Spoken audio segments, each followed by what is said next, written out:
Hey guys, welcome to the review and results show for the January 30th, 2023 edition of AEW Dark Elevation. My name is Dan and I review each and every AEW show. That's everything from Dark Elevation to all their pay-per-views. So if you missed this show, you want a quick recap, or you enjoy everything AEW and want a place to talk about it, you can do so right here. So please go right below this video, click that like button, that subscribe button, that notification bell, because I'm going to let you see all reviews that I do, but also helps others to find my channel. And without any further ado, let's get to the review. To kick off the 100th episode of Dark Elevation, we got Red Velvet, we got Billie Starkz, and it's always nice to see Billie on my screen getting more and more opportunities to show exactly what she can do. I feel like she's that good to the point where she's probably going to get signed by a major wrestling company by the end of this year. I don't know who it's going to be, but they're going to have a hell of a talent on their hands because, as Ian said on commentary, and I can certainly echo this sentiment, I wish I was as good at anything at the age of 18 as she is at wrestling. She's got a great German suplex, and that swanton looked really good. Speaking of really good, we got Red Velvet as well. I never get tired of singing her praises. I love to see how hard she works and how she continues to get better and better each and every time that she's out there. We got to see a bit of hard-hitting offense in this one.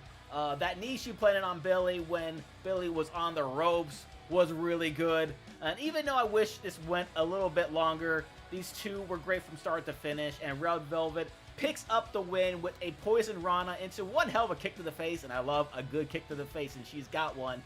They really maximized their time here, and that's really all you can ask for. I guess me really excited for what she'll be able to do against Jade Cargill. Will she be the 1-49-1? We'll just have to wait and see. After that, we go backstage from earlier in the day where Lexi is standing with Athena, trying to find out who's going to be her tag team partner in a match against Yuka Sakazaki and Skye Blue. And can we just appreciate how annoyed Athena looks in this picture? She just looks absolutely inconvenienced and bored by this whole situation because she ends up grabbing the microphone away from her, says, "I can do your job better than you can." She always walks around to find the closest person who can team with her, and that's Diamante, and just disrespects her the entire time by just pretending to not know who she is, to sticking the microphone in her face several times, to giving her some glow sticks to hold during their entrance. But what really hooks on Diamante to the idea of being her tag partner is if they win, Athena said she will give her a future world title shot. Of course, she agrees to it by looking very annoying in the process. More on this in a bit. Back to the ring, we had the Workhorsemen's Anthony Henry and JD Drake taking on Alex Reynolds and John Silver of the Dark Order. This was a good, solid tag team match, and as I always say, the Workhorsemen are incredibly underrated, and the Dark Order, I just love them so very much, as Alex Reynolds has a fantastic hot tag. John Silver looked absolutely strong as hell in this. With that German suplex he did on the JD Drake looked really nice, and the combination of moves to end things here from Silver and Reynolds might be my favorite thing in tag team wrestling, just how explosive it is, and they pick up the win here with just that. Up next is La Faction Ingobernables Rush versus Brian Pillman Jr. And what's interesting here is we haven't really seen anything from Brian Pillman since that backstage interview that they did about him possibly teaming with Brock Anderson. But it is nice to see him here. He got a really nice pop as well, and a bit of a back and forth between him and Rush, getting some chops in, but that was really just about it for him, unfortunately. Rouge was incredibly dominant here. He beat the absolute hell out of him inside and outside the ring, with even Jose and Preston getting involved. And Rush ends up picking up the win with the bull's horns, and afterward, to add insult to injury, bringing a rope just to choke the hell out of him. Very surprised that we didn't see anything for Brock Anderson here. Maybe they just completely scrapped the whole idea of them teaming together.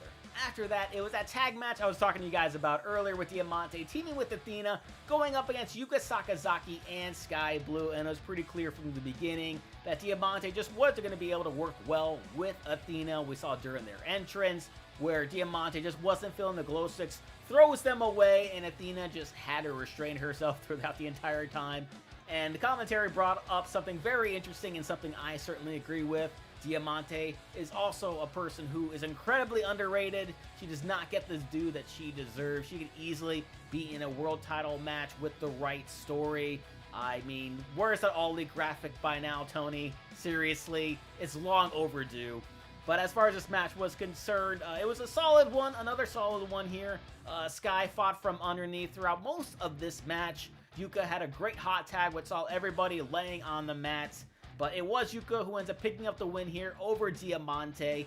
I'm never a fan of a champion losing in a match unless their partner takes the fall, which was perfect here. Then we had Top Flight versus Tony Nese and Daivari with Smart Mark Sterling. And I feel like I say this every time I see him, but I love Smart Mark so much. The way he gets heat from the crowd at every show before every match is just perfect. And speaking of perfect, we got Top Flight in the house. You had Darius with a double Hurricane Rana when he was in trouble. You had that standing moonsault from Dante was beautiful, but that top rope one he does, my God, that finisher looks absolutely perfect. Each and every time he does it, looks so effortless as he does it and picks up the win with it. We then go backstage where this time Lexi is standing with Yuka Sakazaki to talk about her most recent match to see what is next for her, and then in comes in the Dark Order continuing their bit of trying to recruit somebody to join, and every time they ask her to join the Dark Order, Yuka Sakazaki says hi, and Lexi tries to help them out, tries to translate it by saying she's saying yes, but Dark Order just think that she just doesn't understand them. They look so dejected, they walk away, and then Yuka ends the interview by holding up the hand for the Dark Order symbol. I don't know what this means. Does this mean that this is her joining the Dark Order? Is this a one and done? Is she finally going to be the one to say yes to the Dark Order? They're finally going to allow her to join the Dark Order. I don't know, but if it's not her, I'm really excited to see who exactly it is. Back to the ring again, and this time, it's Turbo Floyd and Truth Magnum, the Outrunners, taking on Kings of the Black Throne, Malachi Black and Brody King. First off, love those names. They are some of my favorite names that I've ever heard in wrestling, maybe ever, who knows. But the real story here is Malachi and Brody King, who just have the coolest entrance in wrestling. I mean, can we agree on this, you and I, that they do have the coolest entrance? It's one of the many reasons why I and the crowd absolutely love them each and every time they come out. And also the fact with how good they are at just beating the crap out of people. Brody's chops are just second to none, and his clothesline looks so devastating each and every time.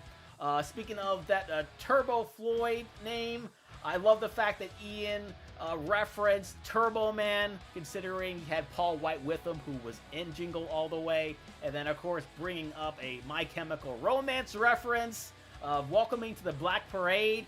I absolutely love that. Ian always has the best lines in every one of these matches. With that said, though, it's Kings of the Black Throne picking up the win in very dominant fashion.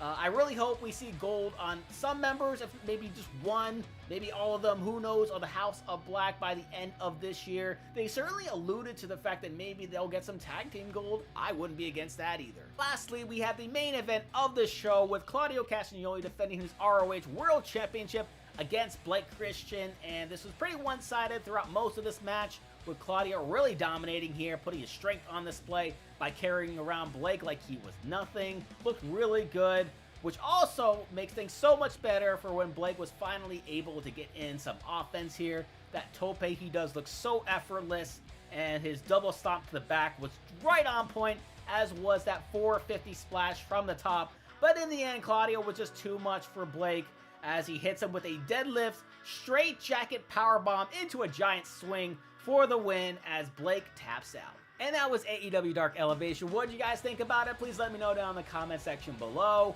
The standout matches for me, certainly that opener between Red Velvet and Billie Starkz. Didn't really have too much time, but they maximized what they had. And of course, that main event for the ROH World title. With that said, if you did enjoy this review, please go right below this video, click that like button, that subscribe button, and the notification bell, because not only does that let you see future reviews that I do, but also helps others to find my channel. Please also go follow my socials that are going to be right over there. All Elite Dan on Twitter, Dan All Elite on Instagram. And thank you guys again for checking this video out, and thank you guys for being All Elite.